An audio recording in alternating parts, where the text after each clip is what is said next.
Hi guys, நான் உங்கள் game zone 1 2 3 4. இன்றைக்கி நம்ம என்ன கேம் ப்ளே பார்க்க போகிறோம்னா கிராணி 2 சாப்டர் 2. இதில் பார்த்தீங்கன்னா 2 பேர் இருக்காங்க, கிராணி அண்ட் கிராண்ட்பா. நேற்று வந்துட்டு கிராணி 1 போட்டோம், அதில் பாட்டி வந்துட்டு ரொம்ப அடிச்சிட்டாங்க. அதனால் இன்றைக்கி கிராணி சாப்டர் 2 வந்திருக்கோம். இது ஃபஸ்ட் இம்ப்ரெஷன்.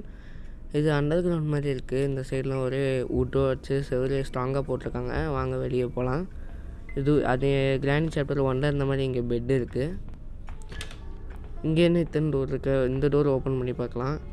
இதில் பார்த்தீங்கன்னா ட்ராப் இருக்குது, ஸ்பைன் ட்ராப். இது அதுக்குரிய சுவிட்ச் அங்கே இருக்குது. இந்த காட்டில் இந்த பாருங்க, சுவிட்ச் இங்கே இருக்குது. ஆப்ரேட் ஐயோ, சவுண்ட் வந்துருச்சு.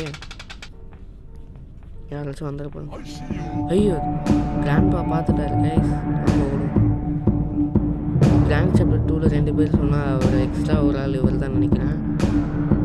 நான் எப்படி கண்டுபிடிச்சேன்னா ஸ்டெப்ஸ்லேருந்து ஆரம்பம். ஐயோ, கிராணி விளையாடுறாங்க. ஐயோ, கிராணி மட்டும் பார்த்துருக்கூடாது, என்ன அடித்தாங்க. ஐயோ, மூடு மூடு மூடு மூடு. ஐயோ, மேலே இருக்கலாம்.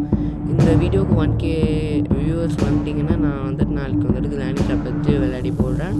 அதே மாதிரி இந்த வீடியோவுக்கு வந்துட்டு 1K வந்துச்சுன்னா நான் இதோட ஃபுல் பார்ட்டும் நான் போடுறேன். கிராணி 1ஓடது வந்துட்டு பக்கானதுனால என்னால் போட முடியல. இங்கே பார்த்தீங்கன்னா ஒரு ஃபோட்டோ பீஸ் கிடச்சிச்சு. அப்புறம் எனக்கு இது ஒரு டோர் இருக்குது, ஓப்பன் பண்ணி பார்க்குறேன். இங்கே என்ன ஒரே ட்ரைனேஜ் மாதிரி இருக்குது. அந்த சைடு ஏதோ ஒரு ஸ்பைடர் மாதிரி இருக்குது. இது என்னது, சீபேஜா? அங்கே ஏதோ ஒரு மிஷின் மாதிரி இருக்குது.